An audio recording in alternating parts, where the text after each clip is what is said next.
Bonjour à tous, c'est Philippe Guivoire de Trek Eco Survie Aventure.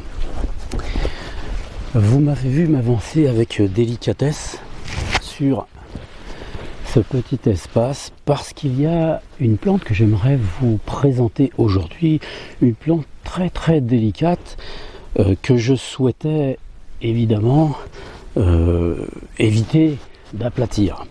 C'est une fleur qui fait de jolies fleurettes roses en ce moment, nous sommes le 16 novembre et cette plante s'appelle l'Érodium bec de grue.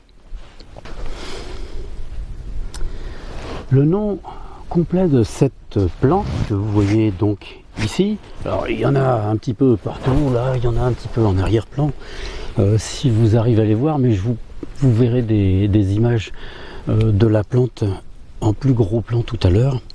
Donc le nom complet de cette plante est Érodium bec de grue à feuilles de ciguë. Alors il y a plusieurs espèces d'érodium, mais celle-ci c'est celle qui est la plus commune et qu'on retrouve à peu près partout. Je vous présenterai d'ailleurs dans cette vidéo une autre espèce qu'on appelle l'érodium à feuilles de mauve, mais un peu plus tard. C'est une espèce qu'on trouve aussi assez régulièrement en France. Donc restons sur cet érodium. Le nom de cette plante a été formé à partir de l'apparence de celle-ci, évidemment comme bien souvent. Alors, à feuilles de ciguë, pourquoi? Pas parce que la plante est toxique ou qu'elle est dangereuse, car ça n'est absolument pas le cas, et c'est en même temps pour ça que je voulais vous la proposer aujourd'hui en observation, car c'est une plante qui non seulement possède des propriétés thérapeutiques qui sont absolument formidables, mais surtout c'est une plante qui est comestible et qui est excellente. Alors, le fait qu'on l'appelle à feuilles de ciguë, c'est simplement parce que les feuilles qu'elle produit ressemblent fortement aux feuilles de la ciguë. Évidemment, la ressemblance s'arrête simplement au niveau des formes, celles-ci sont beaucoup plus petites, parce que ce n'est pas du tout une plante toxique. Autre chose, on l'appelle Érodium bec de grue, pourquoi? Parce qu'elle forme des fruits. Alors vous avez certainement déjà vu ces fruits, il y en a quelques-uns ici, et je vais les prendre, elle en forme beaucoup. Ce sont des fruits qui, lorsqu'on les regarde de près, possèdent un renflement sur la partie basse. Ce renflement, c'est une espèce de gros sac qui contient des graines. Dedans, il y a 5 graines, parce que c'est une plante qui a tendance un petit peu à utiliser le chiffre 5 dans son architecture. Il y a par exemple 5 pétales aussi sur la fleur que nous verrons un peu plus en détail, mais les graines sont formées aussi dans un gros sac dans lequel il y a 5 graines, et au bout de ces graines, il y a un espèce de très long appendice qui fait que cela ressemble à un petit peu un héron. Lorsqu'on regarde cette apparence, si vous voulez, des graines, on peut facilement imaginer effectivement la tête d'un héron.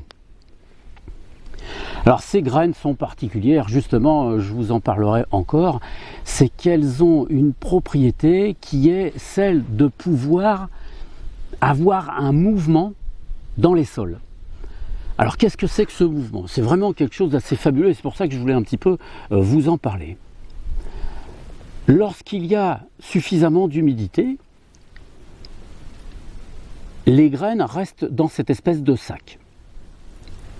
Et dès qu'il y a une forme de sécheresse qui s'installe, ce sac se dessèche un petit peu comme sur les gesses, vous savez, où quand le sac se dessèche, d'un seul coup, paf, il se met à éclater et vous avez toutes les graines de gesse qui s'envolent pour pouvoir se disséminer. Et bien ici, on a exactement le même phénomène, mais avec quelque chose de beaucoup plus, on va dire, de plus réfléchi. C'est-à-dire que la graine, avec l'appendice dont je vous ai parlé, est évacuée sur une certaine distance. Et tant qu'il y a de l'humidité, cette espèce de long appendice reste bien droit. Par contre, dès que l'humidité diminue et que la sécheresse commence à s'installer, que le sol commence un petit peu à se fissurer, cette espèce d'appendice se transforme en petit tortillon qui fait que si la graine tombe dans une fissure, en fait, elle ne peut pas tomber dedans. Cette espèce de tortillon la retient. Et dès qu'il y a un petit peu d'humidité, dès qu'il y a un peu de pluie, eh bien à ce moment-là, ce tortillon se redéplie à nouveau et enfonce la graine dans la fissure du sol, afin que celle-ci puisse germer. Je ne sais pas si vous vous imaginez à quel point cela peut être vraiment comparé à de l'intelligence, car c'est quelque chose d'absolument formidable à observer. Le nom en latin de la plante est Erodium sicutarium. C'est relatif au fait que justement les graines que je vous ai présentées tout à l'heure ont cette forme de tête de héron. Revenons un petit peu aux propriétés de cette plante qui nous intéresse tous évidemment. Cette plante fait partie d'une grande famille qui est la famille des Géraniacées, c'est-à-dire des géraniums. Les géraniums, et celle qui est la plus connue pour nous au niveau des plantes sauvages, c'est le géranium à Robert. Et nous connaissons tous les propriétés de cette plante qui est hémostatique. Et bien dans la famille, toutes ces plantes sont à peu près, je dirais, caractérisées par cette propriété d'être hémostatique, c'est-à-dire de bloquer les saignements. Et c'est une propriété qui a été fort utilisée par le passé.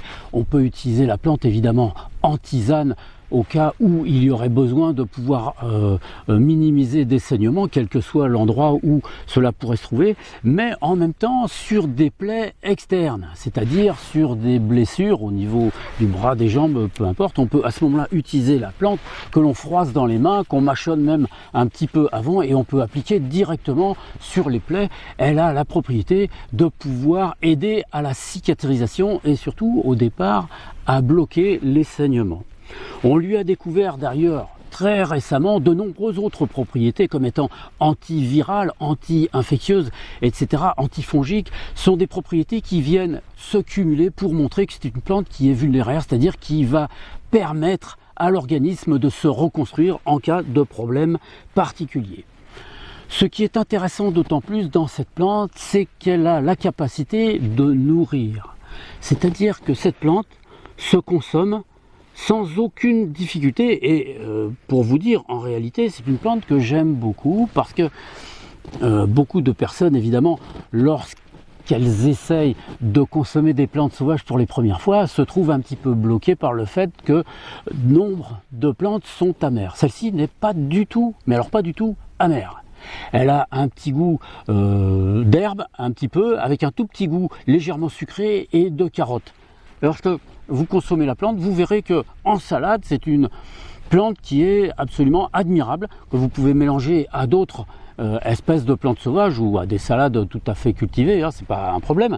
Mais en tout cas, c'est une plante qu'on peut consommer crue sans aucune difficulté, qui permettra à ceux qui veulent des jus de pouvoir y adjoindre un petit peu des propriétés particulières de la plante. C'est une plante qui, pour ma part, par contre, a une capacité à former des plats cuits qui sont très intéressants. J'aime bien la mélanger avec des tomates et des aliments qui relèvent un petit peu le goût, qui lui donnent un petit peu de la force, du piment, des choses comme ça.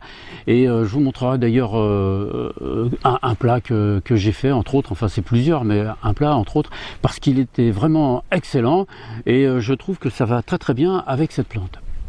Voilà, c'est une plante qui, lorsque vous la consommez, évidemment dans la nature, vous délivrera toutes ces vitamines. Vous savez que dans la nature, tout ce qui est vert possède un très grand nombre de vitamines et de minéraux, et que ces vitamines et minéraux sont totalement assimilables. Alors, n'ayez pas de crainte avec ça. Beaucoup de personnes sont souvent à calculer les vitamines, etc.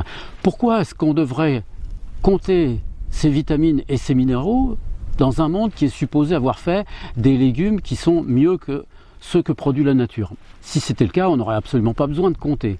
Sachez que dans la nature, les animaux ne comptent rien du tout, et pourtant les animaux sauvages sont vraiment absolument magnifiques. Ils sont toujours en bonne santé, sauf lorsque les hommes viennent un petit peu les déranger dans leurs habitudes. Mais si vous consommez des plantes sauvages régulièrement, vous n'aurez jamais de problème de carence.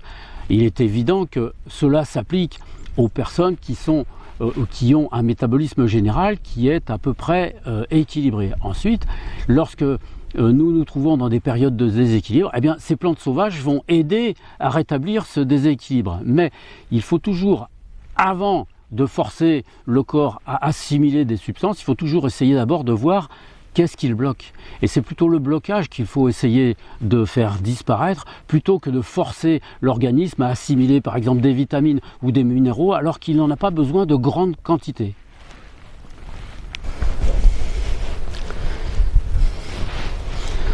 Observons la plante ensemble si vous le voulez bien. Il y a un peu de vent aujourd'hui, mais... Alors vous voyez, la plante forme une espèce de grosse touffe assez dense, à partir desquelles les feuilles démarrent toutes du point central autour d'une racine. Une racine qui est fusiforme, qui est sous la forme d'une racine qui va assez profondément. D'ailleurs, je vous montrerai ce que devient la racine lorsque la plante devient beaucoup plus grosse.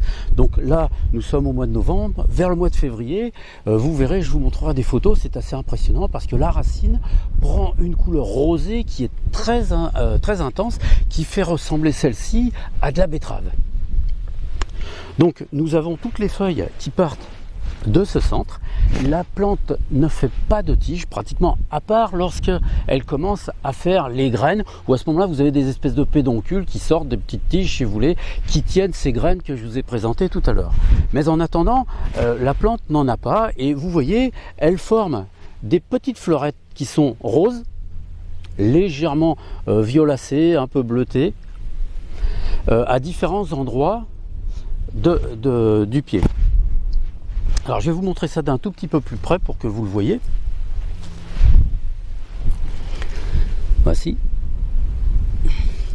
Donc elle forme à partir d'une racine toute cette touffe de feuilles dans lesquelles les fleurs se situent sur des espèces de pédoncules qui regroupent quelques fleurs en bout de tige ici. Alors les fleurs ont 5 pétales qui ne sont pas toutes égales, hein. Elles sont plus ou moins grandes. Voilà. Est-ce qu'il y a... Ah voilà. Voilà les fameuses graines que fait la plante. Et comme vous pouvez le constater, ces graines, lorsqu'on les observe, ressemblent effectivement à la tête d'un héron. Voilà.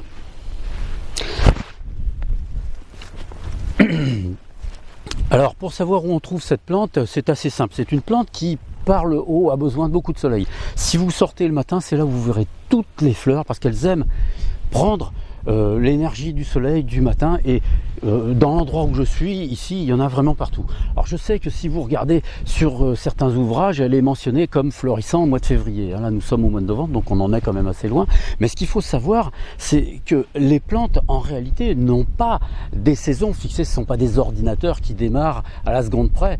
Les plantes vivent, sont dans un mouvement, dans une dynamique qui ne tient absolument pas compte de notre manière de classer.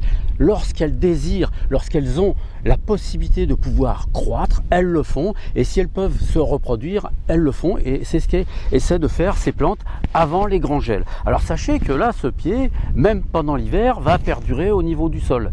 Les fleurs vont disparaître, mais par contre le pied va perdurer, et il redémarrera un petit peu après les grands froids.